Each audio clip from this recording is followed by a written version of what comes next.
Well, hi there. I'm back and I'm reading The Go-Giver. Even though I've already finished the last chapter, I'm going to read the Q&A with the authors, which will be kind of interesting so we can hear how this got started, perhaps. All right, so we'll see how long I go. I might have to do this in two parts, but let's try it. Since the initial publication of The Go-Giver, we've received thousands of great questions from the readers via email and in person. Getting to hear readers' inquiries has been one of the best things about the experience of writing and sharing this book.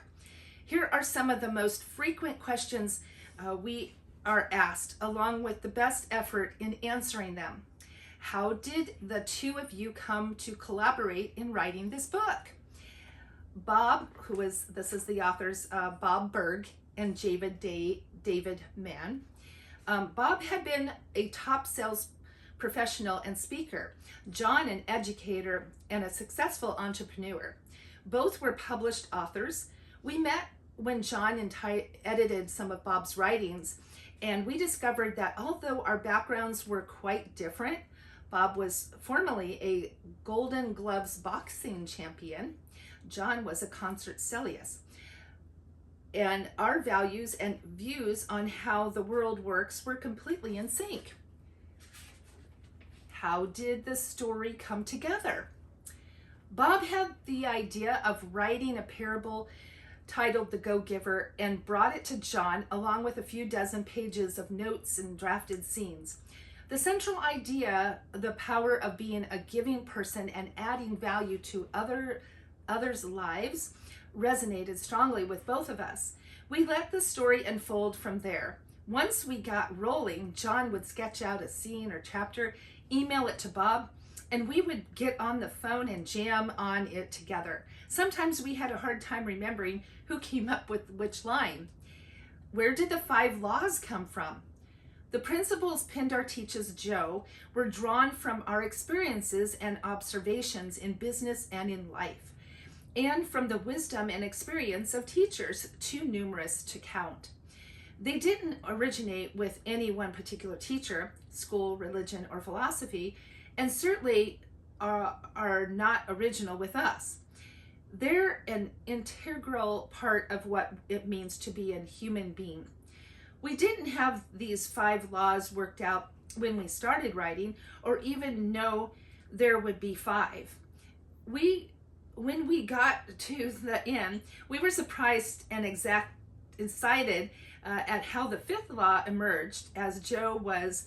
In fact, the scene where Joe works out is awfully similar to what it was like the day we wrote the scene. Is The Go-Giver purely fictional, or is it based on a true story? Most of the characters in the story are based, albeit loosely, on people we know. Many of the experiences in the story, while fictional, reflect experiences we've either witnessed or had ourselves. In a few cases, literally, Pindar's conversation with Larry King on page 9 is one Bob actually had with King, and the passage about the secret to Pindar's successful marriage on page 78 is a conversation Bob had with his dad at age 12. While Joe's story is fictional, what happens to him is not. We've seen it happen in real life hundreds of times, and we'll bet you have too. Are you saying that being a go-giver is a bad thing? Not at all. We love go-getters, and they take action and get things done. What we're saying is that being a go-getter without having your focus on giving value to others is bound to be an exercise in frustration, as Joe experienced at the beginning of this story. Being a go-giver actually makes you a more effective go-getter. In fact, everyone we know who is a genuine go-giver is also a powerful go-getter. If there is an opposite to a go-giver, it is not a go-getter, but the person who is constantly on the lookout for how the world can serve them and who puts that focus in front of everything else. You might say a go-taker.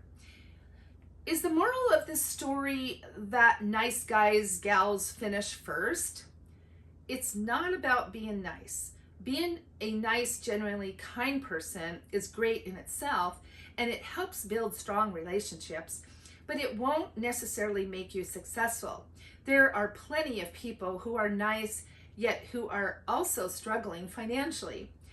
What we're saying is that success is the result of specific habits of action, creating value, touching people's lives, putting others' interests first, being real, and having the humility to stay open to receiving.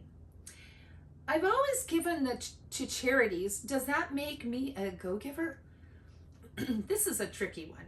People often hear giving and think of giving money and charitable contribution. Giving gifts of charity is a wonderful and righteous action in itself. But that's not what we mean by being a go-giver and what we're necessarily talking about giving financially. As Arianna Huffington puts it so beautifully in her foreword, by giving, we mean being a giving person, period. One who gives thought, gives attention, gives care, gives focus, gives time and energy, who gives value to others. But isn't it a lot easier to be a giver after you've become rich and successful? Actually, it's the other way around. Being a giving person is how you become rich and successful, however you define those two words in the first place. You don't need money in being a giving person. The process starts simply by adding value to other people's lives. Right now, in any way you can, it builds from there. Does being a go-giver mean you're not interested in making a profit? Quite the contrary. Go-givers typically make a great profit because they provide an abundance of value and fantastic experience to their customers and clients. The key is where you place your principal focus. If you are focused on profit first, you will probably miss all sorts of opportunities to provide great value. When your focus is on your customer's experience, healthy profits tend to result. Here's how we put it in Go-Givers Sells More, our handbook of the Go-Givers Principles for Salespeople. Money is an echo of value. It is the thunder to value's lightning. The value comes first. The money you receive is the natural result. Okay, let's see, that might be,